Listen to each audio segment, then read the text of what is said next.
One Sunday afternoon when I was in middle school, I was accidentally dropped off an hour early for a youth group meeting at the conservative Christian congregation that my family attended during my childhood.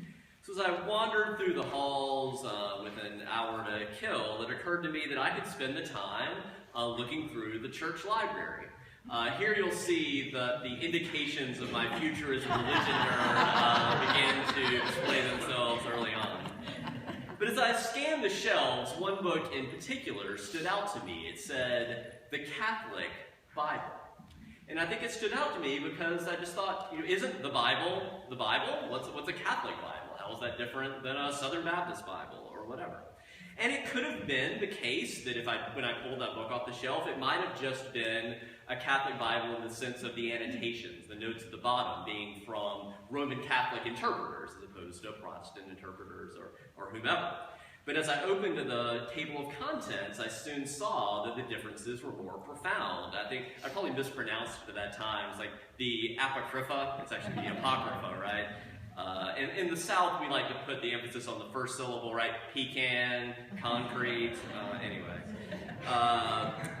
So upon opening this, the books listed were different. I grew up Southern Baptist. I mean, we did, do you know what sword drills are? Like the book of Ephesians, Paul talks about the armor of God, and the Bible is the sword of the Spirit. So you did these sword drills where they would quiz us, and they'd call out a Bible verse, and whoever found it first would step forward and then read it. So you got to know the Bible very well. I had to memorize the Bible from a very young age. But this Catholic Bible had books I had never heard from before, and I thought I knew what books were in the Bible. I'd gotten quite a few gold stars, right, for that. But here was like 1st and 2nd Esdras, 1st and 2nd Maccabees, Tobit, Judith, Sirach, additions to Daniel. I was like, wait, you can do that? You can add to Daniel?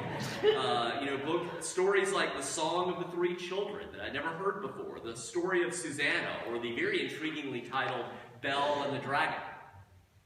That afternoon was one of my first glimpses that the Christian tradition was much more expansive than I had been initially led to believe. 2,000 years later, this anthology of early Christian writings, known as the Bible, considered by many traditions to be the primary scripture of Christianity, can seem like an inevitability, as if, for example, there were no other alternative than to have these particular 27 books known as the New Testament, in this order. These no more, no less. But it turns out that not until the year 367, some of you remember in 325, there was this church council at Nicaea, and there was Arius on one side and Athanasius on the other. Well, that same Athanasius in 367, he was a bishop in Alexandria, he wrote what is called a festal letter. It was written every Easter, and it was kind of a letter from the bishop to the churches under his control with instructions. And in this particular letter, in 367, is the first time that we have any sort of historical record of the 27 books now known as the New Testament. In this order, no extra books, no missing books. Because, of course, it's actually not until the Council of Trent, as part of the Counter-Reformation in the 16th century, that the canon was actually definitively declared closed. So, it was de facto closed before that, but that was when it was definitively closed. So it's not until 367, 3 centuries after the historical Jesus, that you get the sort of familiar books that we know as the New Testament. But that was just one bishop speaking to the congregations in his diocese, not to all Christians everywhere. And here's an open secret. When you see bishops speaking strongly about and saying things like, these are the only books you can read, the reason they're doing that is because there's a lot of people reading other books. Just like Paul says, or Paul is alleged to have said, or words are put in Paul's mouth, women be silent in church. That's because women were not being silent in church, right? And that's so that you can read these things against the grain. So continuing in that direction, if you extrapolate from all the traces that we do have regarding early Christian writings that are referred to, so there's a lot of, even in 1st and 2nd Corinthians, Paul talks about other letters to the church at Corinth. There's all these references in Christian writings to other books, many of which we don't have. So if you take all of those and sort of extrapolate those books that are now lost to us through the vagaries of time and chance and sometimes censorship, scholars estimate that we have lost at least 85% of Christian literature from the first 2 centuries. Said differently, all of the documents, including all these incredible manuscript discoveries of the 19th and 20th centuries, and all of the traditional New Testament, that represents less than 15% of Christian literature from the first 2 centuries. And that doesn't even get into all of the local traditions and customs and practices that were never written down. Keep in mind that more than a century after Jesus' death, communities who sought to follow the way of Jesus were this grassroots movement. They were spread out widely across the Eastern Mediterranean, often relatively isolated from one another, and typically meeting in someone's home without attracting too much attention. So accordingly, the stories around Jesus' life and his teachings, the reports sometimes of continuing experiences with his presence even after his death, they were not handed down unchanged from the first century until today. Rather, these stories were decades and centuries in the making. The Christian traditions were formed in the telling and the retelling as Jesus' various followers struggled to make meaning and to carry on in the wake of his execution, his state execution by Rome for insurrection. And these stories were told in different ways by different communities of Jesus' followers, some of whom gathered around the leadership of Peter, some of whom gathered around James, Jesus' brother, some around John, some around Mary, some around Thomas, and others. The idea that there was one uncomplicated truth passed down from Jesus through an elite male leadership through to today is what historians call a master narrative. That is a way of telling history that seeks to cover over and control all the messiness and diversity of real life, both then and now. In contrast, scholars have shown that regarding the first century, to even try to use the word orthodoxy is an anachronism. Instead, as Mark Ehrman suggests in his important book, Lost Christianities, The Battles for Scripture and the Faiths We Never Knew, a much more honest and transparent approach is to say that in the first century, we have not the orthodox, but the proto-orthodox. So orthodox means, maybe you've heard me say this before, but orthodox, think of your orthodontist, right? Orthodente means straightening your teeth. Doxology, if you grew up in a congregation that's saying the doxology every week, that means doxologos, right? Words of praise. So the Orthodox want to straighten out your praise. They want to put braces on your belief systems in the way you sing and talk to straighten out your praise and make sure it's right? The straight and narrow path. So in the early centuries, we didn't have the Orthodox. We had the Proto-Orthodox, the group that initially was just one among many wildly diverse Christian groups, but who later became the most powerful and dominant group after they gained support of the Roman Emperor Constantine. But that's not until the early 4th century. So there's 300 years of diversity that then sort of the funnel got narrowed in the early 4th century. The Gospel of Mary is one of the many texts discovered in modern times that has increasingly helped us to read against the grain of orthodoxy's master narrative, that there is only one true, pure strand of Christianity, and that all deviations from that are heretical, untrustworthy, and dangerous. And of course, heresy, as many of you know, just comes from the Greek word heresis, to choose. It just means a heretic is one who chooses for him or herself, as opposed to just accepting what is imposed top-down by an Orthodox tradition. The Gospel of Mary was written in the early 2nd century, but was lost until the late 19th century. So the late 2nd century, you could think of probably the last document included in the 27 books of the New Testament, maybe 2nd Peter, so written around 120. That's about when Mary was probably being written. So you can look at the first documents are written by Paul, so starting around 49, 1 Thessalonians, right? It gets kind of confusing because Jesus died around 27 to 30. Paul was writing in the 50s, then the Gospels come in the 70s, 80s, and 90s, and then some of the later writings. So it's when stuff was written down is different than when it happened. So the Gospel of Mary was lost until the late 19th century when a fragmentary copy was discovered in a cache of 5th century documents from Egypt. 2 more fragments were found in the 20th century, and from what scholars have reconstructed, we still probably only have about half of the Gospel of Mary. Whereas the Orthodox tradition depicts Mary Magdalene as a repentant prostitute, the Gospel of Mary potentially contains a different way of viewing her, and some of who may have followed her in the wake of Jesus' death. It depicts her as a prominent disciple of Jesus, as a visionary, and as a spiritual teacher. When I was in seminary, we studied another document that presents an alternative to Christian orthodoxy that, while also lost in one sense, they also had been there right in front of our faces the whole time, but we just didn't know how to look for it.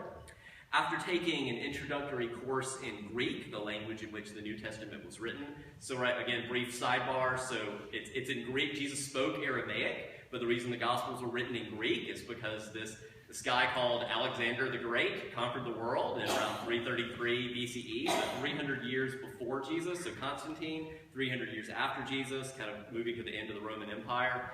But 333, Alexander the Great conquers the world. He had a little advantage. Aristotle was his tutor.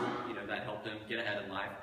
But he conquered the world and spread the Greek language, right? That's what we call Hellenization. And remember, every country in the world, oddly, has another name for every country, right? So Germans don't call themselves Germany, right? They call themselves Deutschland, and Spain is another name for Germany. Well, Greece is actually called what? What do they call themselves?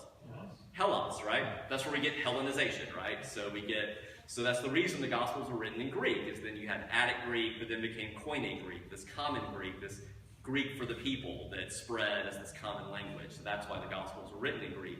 So you already have that loss in translation, right, between what was spoken in Aramaic, even though we have some traces of Aramaic in the New Testament. We can't get into that. Anyway, my first upper-level Greek translation course was called Exegeting Q. So exegesis means drawing meaning out of a text. And our focus was on translating the 235 verses that are found in the Gospel of Matthew and the Gospel of Luke, but not in Mark. So Mark was written around 70. It's the earliest of the Gospels. It's the kind of a quick and dirty Gospel. It has the worst grammar, the worst Greek grammar. It's very simple. And so it appears to be the case that Matthew and Luke, writing around 80, that they had a copy of Mark on their desk, but that it seems that Matthew and Luke were writing independently and didn't know each other. Because there's all this great stuff in Matthew that isn't in Luke. And there's all this great stuff in Luke that isn't in Matthew. But Matthew and Luke both have all the good stuff that's in Mark. But they also have approximately 235 verses verbatim in common. So how do you explain that? Well, scholars started to speculate that maybe there was this additional source that Matthew and Luke had on their desk. So independently, Matthew and Luke had a copy of Mark and a copy of this thing called the Q Gospel.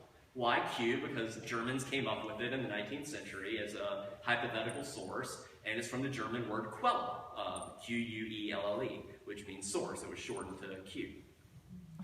So scholars again began to study the relationship between the four canonical Gospels, Matthew, Mark, Luke, and John. They quickly just set John aside because 90% of John is unique to John. So when you look, just to give one very prominent example, when you look at the story of Jesus' death in the Synoptic Gospels, many of you are familiar with like communion, the Last Supper, that's traditionally been thought of as the Passover. Again, the Jesus and the disciples had one final Passover together in the upper room, and then Jesus was arrested that night in the Garden of Gethsemane and he was executed the next morning. That's how the Synoptic Gospels, Matthew, Mark, and Luke, tell it. So they're called the Synoptic Gospels because they see together. So think about synthesis and optic, like your optometrician, they see together. John sees very differently. 90% of John is unique to John. So whereas the Synoptic Gospels tell the story like we're used to hearing it, of the Jesus and the disciples had this Last Supper that was Passover. John has Jesus dying as the lambs are being slaughtered to prepare for the Passover meal. So you can't both die when the lambs are being slaughtered to have Passover and have Passover and die the next morning. And that's because John cares about theology, not history. For John, it's important to make the point that Jesus is the Paschal Lamb. Jesus is the Passover lamb killed for the sins of the world. That's a theological contention point that John is trying to make. He doesn't really care about history. I mean, or at least for him, theology is so important that, history be damned. Who cares what actually happened, right? So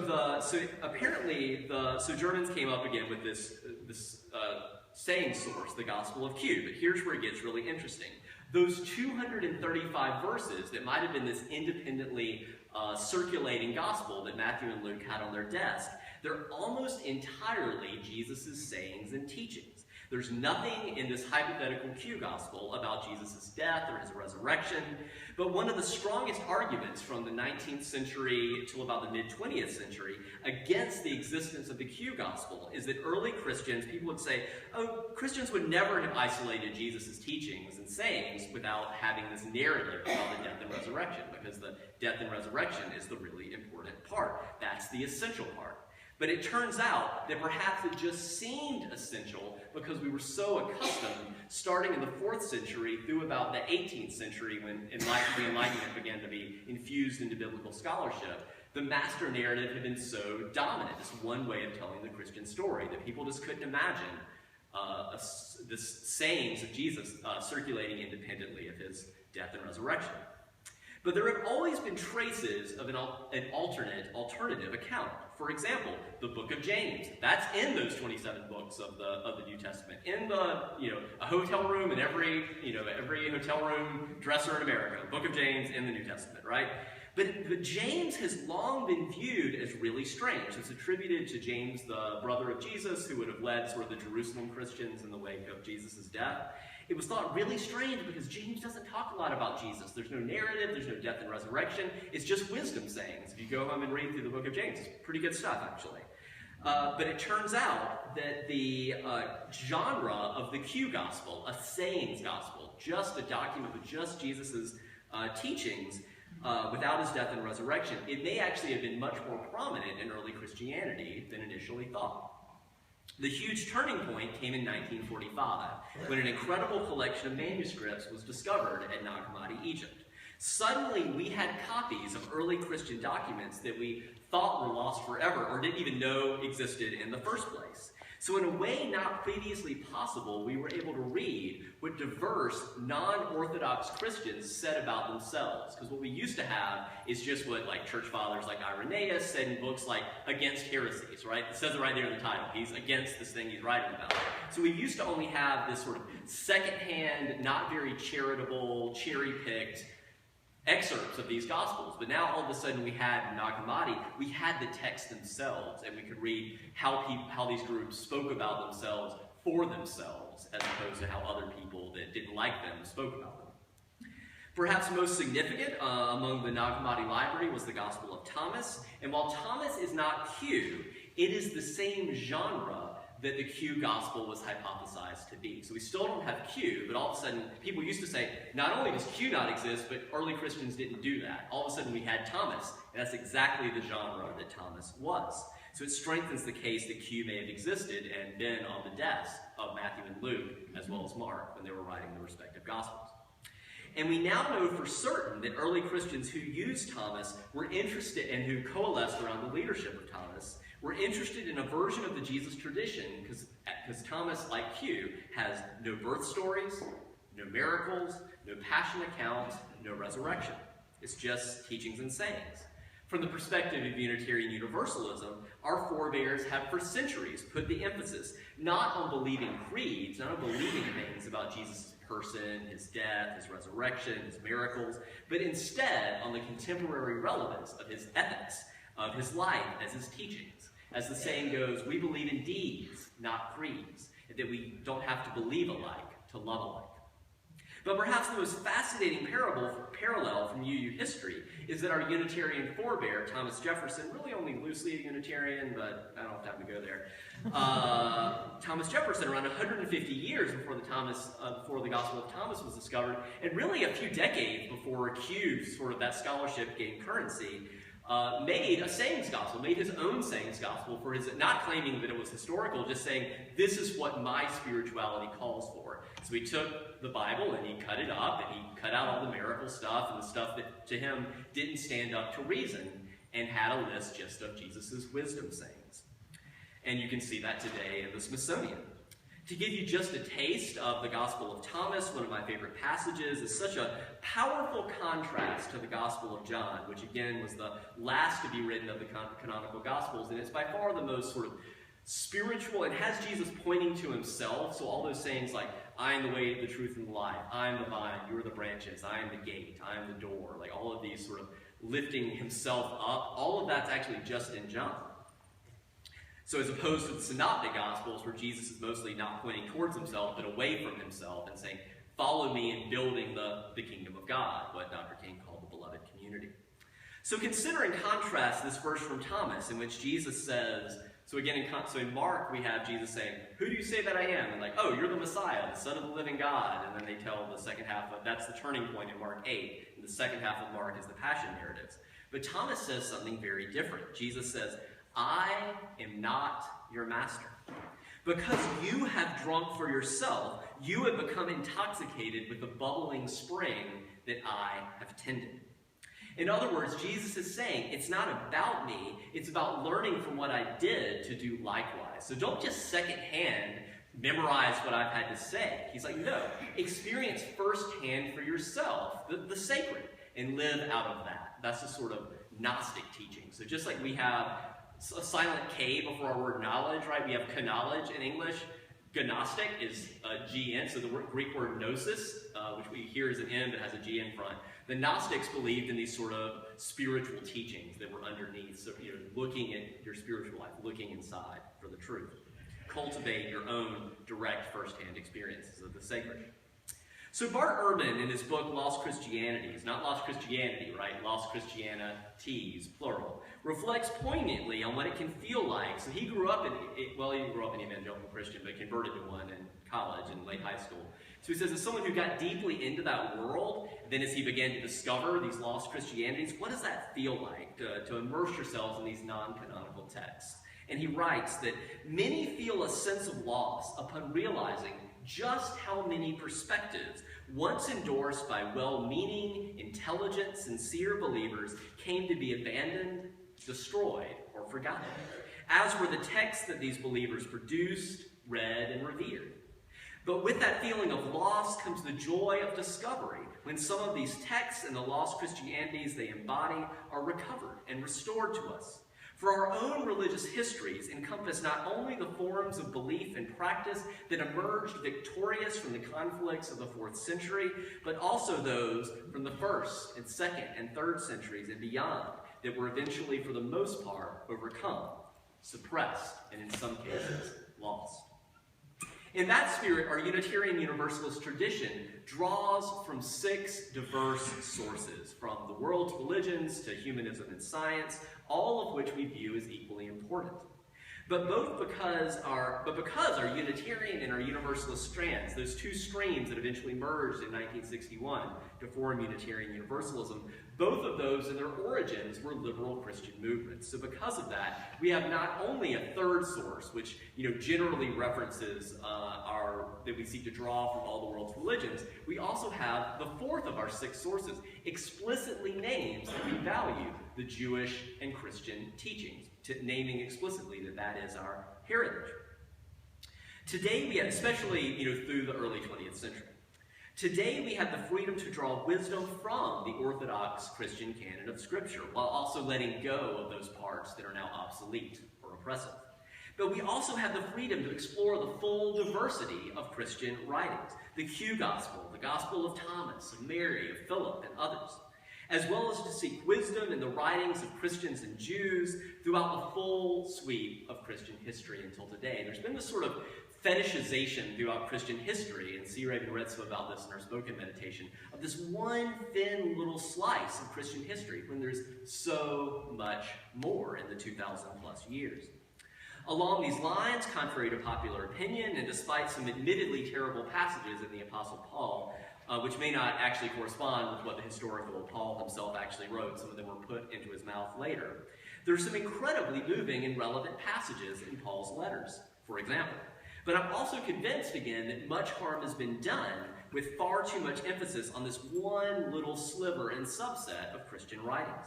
My prescription, for what it's worth, would be for an individual or a scholar or a congregation that for ever how much time they spend studying, for example, letters from Paul, they should spend equally as much time studying letters, for example, from the Reverend Dr. Martin Luther King Jr., like his letter from a Birmingham jail. To me, that is equally or even more significant an aspect and manifestation of the Christian tradition and much more relevant for us today.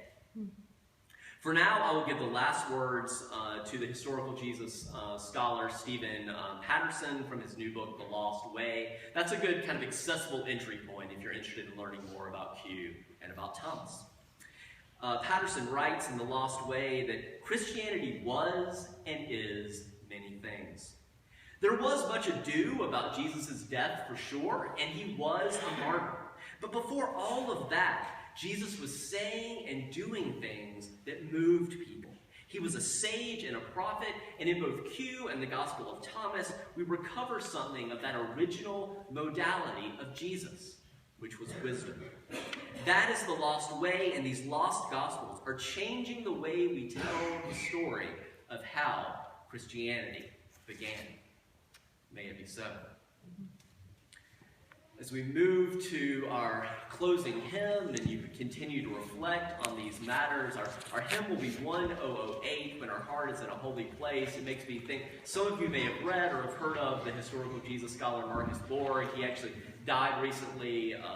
He wrote a book called Meeting Jesus Again for the First Time. If you're looking to an update of that book that I think is really beautiful and touches on our hymn is a book called The Heart of Christianity. And he writes about this kind of paradigm shift for drawing from the Christian tradition in a way of being open-hearted and generous and open-handed and open-minded. That you're missing out if what you're doing in drawing from the Christian tradition is not about the heart of Christianity. So keep that in mind as you rise in body or spirit, and as we sing together, When Your Heart is in a Holy Place. You'll notice that it's kind of an inverse hymn. It starts with a chorus and then goes to the verse and then goes back to the beginning, chorus, verse, and you'll see a little coda for the non-musically inclined. That just means you skip to the end for the very final end of the chorus the last time. But I think it'll happen. So let's sing together.